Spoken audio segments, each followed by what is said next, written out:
From Montana's news leader, this is the MTN Noon News.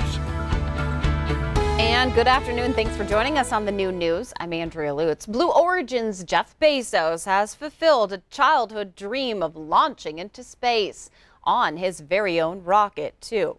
He becomes the latest billionaire to do so. Mark Strassman reports from where the near launch site was in Van Horn, Texas. Engine start. 2, 1. Blue Origin founder Jeff Bezos and his crew made history this morning, blasting off into outer space the first human passengers on his company's fully automated rocket. It felt peaceful and serene and calm. Surprisingly natural. Surprisingly natural. Yeah. The Amazon founder was accompanied by his brother Mark, 82-year-old aviation trailblazer Wally Funk, and Oliver Damon, an 18-year-old Dutch student. During the approximately 10-minute trip, they experienced majestic views and several minutes of weightlessness before returning to Earth.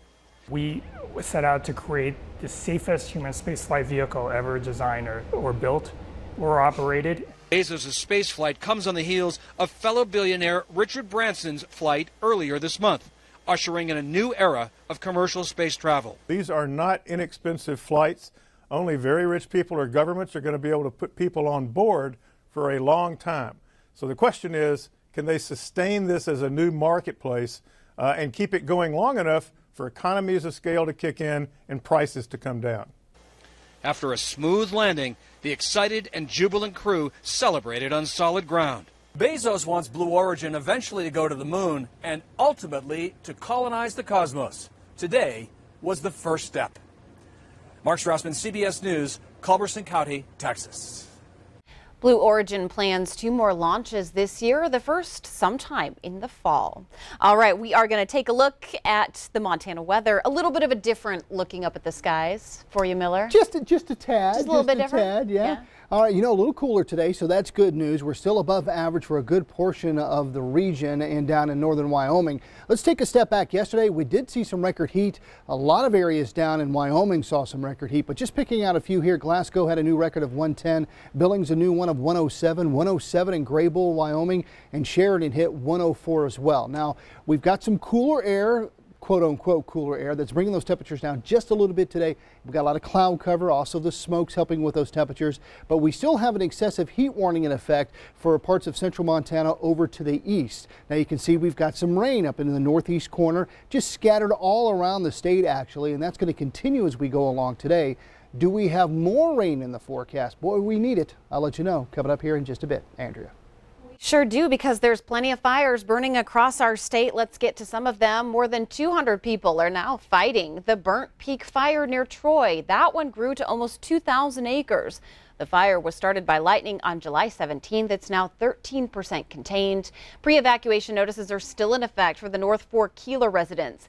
The public is asked to use caution while driving through the area. Fire crews are battling flames just 7 miles southwest of Colstrip. The Slewgrass fire is estimated between 9,000 and 12,000 acres in size. It's first reported just before noon yesterday. This video is from the Rosebud County Disaster Emergency Services. It was shared just last night while crews work to create fire lines. They're also working in some steep and rugged terrain. A pair of wildfires burning in the northeast Crazy Mountains have now merged together, scorching 5,000 acres.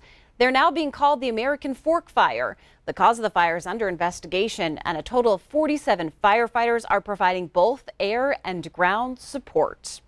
This afternoon, there's more details surrounding a deadly domestic disturbance in Great Falls that ended in a police shootout in Flathead County. The shooting victim is identified as 51-year-old Patricia Putman. Police say 24-year-old Xavier Hutt took an adult female against her will and fled the scene. That pursuit then ended all the way in Flathead County, where Hutt died with a police shootout there. In Billings, an investigation is underway by OSHA after a vault fell on a man at a bank construction site. It happened at the site of the future Chase Bank on Main Street in the Heights. Workers were moving the 6,000-pound vault when it toppled over, and workers say the victim was breathing when he was taken to the hospital. It's unclear which construction company, though, that man worked for. Cases of COVID-19 are on the rise in Flathead County, giving officials with the City County Health Department the task of dealing with the most cases in the state.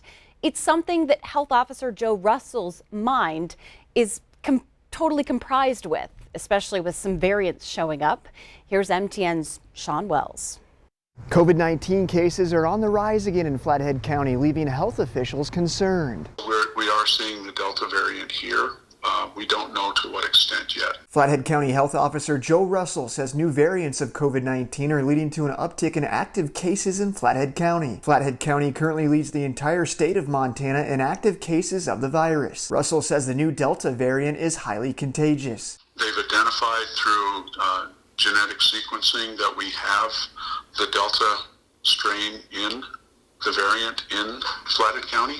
We don't know how much, but we've had 3 identified cases that their specimen has gone on to the state of Montana. Despite the record number of tourists visiting Flathead County, Russell says the majority of active cases are Flathead residents. He says most new cases are occurring in clusters during large gatherings or events. Someone would have to be on vacation here for several days, become symptomatic, and look for a testing site. So, predominantly are Flathead County residents that we're seeing in our new cases pop up. Russell says the vaccine is the best defense against the virus and new emerging variants. What we're seeing now with the variants shouldn't stop anyone from understanding how important it is to go ahead and get vaccinated.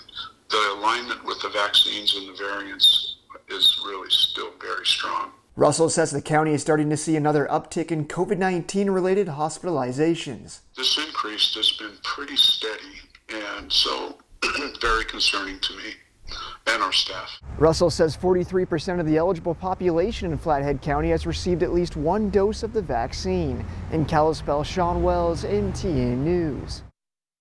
Well, a long-awaited homecoming for a Wyoming airman who was killed more than a half a century ago during the Vietnam War.